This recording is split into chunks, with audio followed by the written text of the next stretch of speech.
কন্যাশ্রী দিবসে রাজ্যের মেয়েদের শুভেচ্ছা জানিয়েছেন মুখ্যমন্ত্রী মমতা বন্দ্যোপাধ্যায়। গরিব বড়লোক নির্বিশেষে রাজ্যের সব মেয়ে এখন কন্যাশ্রী। নিজের স্বপ্ন পূরণ করো, তোমাদের পাশে আছি। সোশ্যাল মিডিয়ায় পোস্ট মুখ্যমন্ত্রী মমতা বন্দ্যোপাধ্যায়।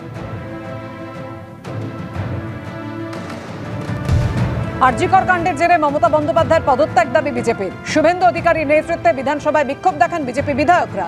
মুখ্যমন্ত্রী ও তার সরকারের লজ্জা নেই। আজ অন্তত কন্যাশ্রী দিবসের উৎসব বন্ধ করতে পারতেন মুখ্যমন্ত্রী। দলমত নির্বিশেষে আজ পথে নামছেন সাধারণ মানুষ। আমরা মমতা বন্দ্যোপাধ্যায়ের ইস্তফা চাই।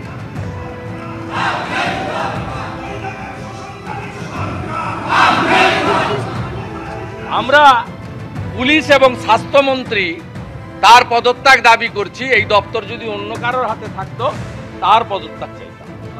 বিষয়টা সম্পূর্ণ সরকারের বিরুদ্ধে, সরকারি ব্যবস্থাপনার বিরুদ্ধে। আপনার বাড়িতে ঘটনা ঘটেনি, আপনি রাস্তায় এ ঘটনা ঘটেনি।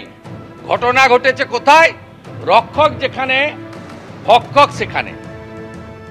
তাকে ডাকা হয়েছে, নাইট ডিউটি দিতে বলা হয়েছে, তার রোস্টার বানিয়ে দেওয়া হয়েছে, নাইট ডিউটি দেবেন আমাদের বোন। তাকে প্রোটেকশন দেওয়ার জন্য পুলিশ, সিভিক ভলেন্টিয়ার থাকবে, আরএমও থাকবে, নাইটের চার্জে অন বিহাফ অফ সুপার কেউ না কেউ থাকবে।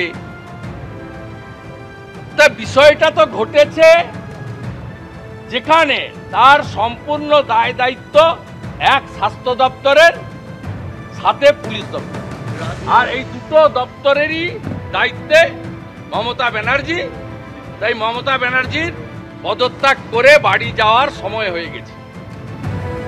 আপনারা শুনলেন, শুভেন্দু অধিকারী বললেন যে আরজিকর কাণ্ডের জেরে মমতা বন্দ্যোপাধ্যায়ের পদত্যাগ চাই, এমনটাই দাবি জানিয়েছেন শুভেন্দু অধিকারী সহ তার নেতৃত্বে বিজেপি বিধায়করা। বিধানসভায় তারা বিক্ষোভও দেখান।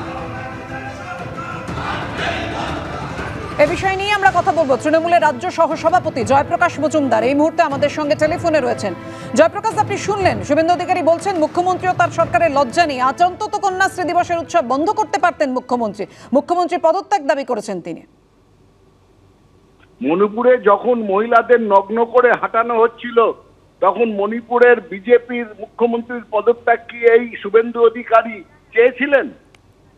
ওনাদের লজ্জা নেই, ঘোলা জলে মাছ ধরতে চাইছেন। সব থেকে বড় কথা, একটা দুর্ঘটনা হয়েছে, একটা অ্যাক্সিডেন্ট বলা যায়, কিংবা এই রকম সমাজের অবক্ষয়ের একটা নিদর্শন এসছে, যেটা আমরা নির্ভয়া কাণ্ডেও দেখেছিলাম। কিন্তু সব থেকে বড় কথা, তার উপরে মুখ্যমন্ত্রী সব থেকে আগে প্রোঅ্যাক্টিভ একটা পদক্ষেপ নিয়েছেন, দোষীদের শাস্তি ব্যবস্থা করেছেন। আগেই বলেছিলেন সিবিআই তদন্ত হলে আমাদের আপত্তি নেই, কোর্ট সিবিআই তদন্তের নির্দেশ দিয়েছে। তার মাঝখানে ঘোলা জলে বিজেপি নিজেদের জনসাধারণের মতামত পায়নি, হেরে হেরে ভূত হয়ে গেছে, হাঁটতে হাঁটতে হারাধন হয়ে এখন তারা এই ঘোলা জলে মাছ ধরে বলছেন পদত্যাগ চাই। মানুষ কি চায় সেইটা সব থেকে বড় কথা। মানুষ চায় এই রাজ্যে শান্তি, মহিলাদের নিরাপত্তা। আর কন্যাশ্রীর যে কথা বলা হচ্ছে, তারাই হচ্ছে আমাদের ভবিষ্যৎ। এবং নারীদের, মহিলাদের এম্পাওয়ারমেন্ট মমতা বন্দ্যোপাধ্যায় করেছেন, সুরক্ষার বন্দোবস্ত মমতা বন্দ্যোপাধ্যায় করছেন। একটা ঘটনা নিয়ে এই যে ঘোলা জলে মাছ ধরার চেষ্টা, আমরা তীব্র নিন্দা করছি। প্রত্যেকটা নির্বাচনে হেরে আজকে এই রকম ভাবে তিনি মানুষের মনে অশান্তি তৈরি করার চেষ্টা করছেন। এটা নিন্দনীয় কাজ, এটা বিরোধী দলনেতার সাজে না। ধন্যবাদ জয়প্রকাশ দা।